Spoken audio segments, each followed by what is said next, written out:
Il y a beaucoup de défis à relever et qui font face à nous. D'abord, le premier défi, si c'est pour l'administration, c'est les statuts de la secrétaire au niveau de l'administration. La secrétaire au niveau de l'administration n'a pas de statut. Elle est contractuelle.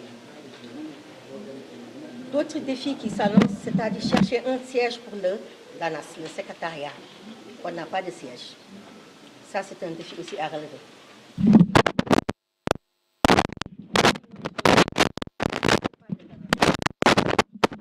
Revaloriser la fonction de la secrétaire.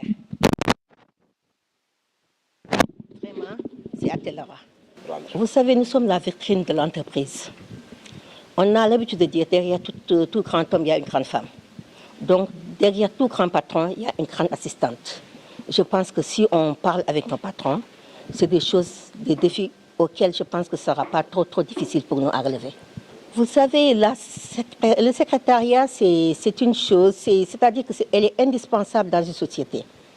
Indispensable.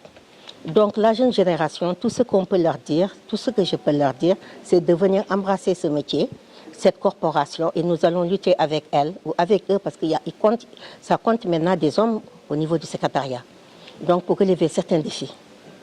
Des contraintes, ça ne manque pas. Partout dans tous les trucs quotidiens, dans toutes les activités quotidiennes, il y a des contraintes pour les secrétaires comme pour les d'autres métiers.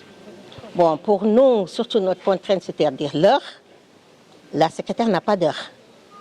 Elle est la première arrivée, elle est la dernière à partir.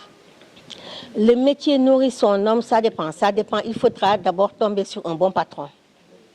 Un patron qui sait ce que c'est une secrétaire, la valeur d'une secrétaire. C'est pour cela qu'on veut revaloriser cette corporation, ce métier, pour au moins pour qu'on sache qui nous sommes.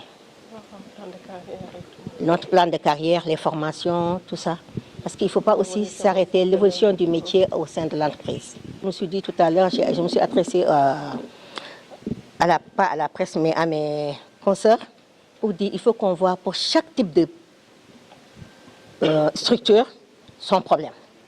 Là où je suis au niveau de la Cour des comptes. Nous, par exemple, donc, je suis dans l'administration. On n'a pas de plan de carrière. Vous continuez, vous commencez secrétaire et vous allez à la retraite secrétaire. Alors que dans d'autres structures, vous pouvez être des cadres. Vous pouvez être des cadres où il y a une évolution du métier.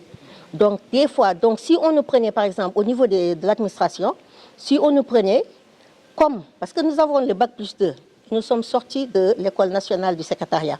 Donc, c'est bac plus 2. On a les mêmes, donc hiérarchie B. On a les mêmes types de carrière que l'archiviste, le documentaliste et l'informaticien. Et le comptable. Mais nous, en quelque sorte, nous n'avons pas de statut. Et là, où le bas blesse. Donc, on ne peut pas avoir, notre plan de carrière n'est pas trop, c'est trop limite. On n'a pas un plan de carrière évolutif. C'est ça qui a un problème.